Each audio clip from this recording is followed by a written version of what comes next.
আসসালামু আলাইকুম। বিশ্বখ্যাত পণ্ডিত মৌলানা জালালউদ্দিন রুমি একদিন অনেক কিতাব সামনে নিয়ে শিষ্যদের পড়াচ্ছিলেন।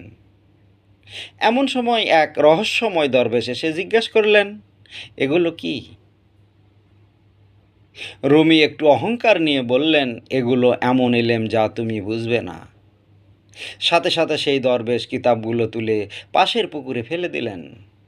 রুমি কেঁদে উঠে বললেন, আমার দুর্লভ কিতাবগুলো নষ্ট হয়ে গেল। সেই দরবেশ পানিতে হাত দিয়ে একদম শুকনো কিতাব বের করে এনে বললেন, এটা এমন এক ভালোবাসা ও আধ্যাত্মিকতা যা তুমি বোঝো না। তিনি আর কেউ নন, তিনি ছিলেন হযরত শামস তাবরিজী আর সেদিন রুমির ভিতরের অহংকার পুড়ে ছাই হয়ে গিয়েছিল। মসনবী শরীফের এমন হৃদয়স্পর্শী গল্প ও নসিহত প্রতিদিন শুনতে সাথে থাকুন। আল্লাহ হাফেজ।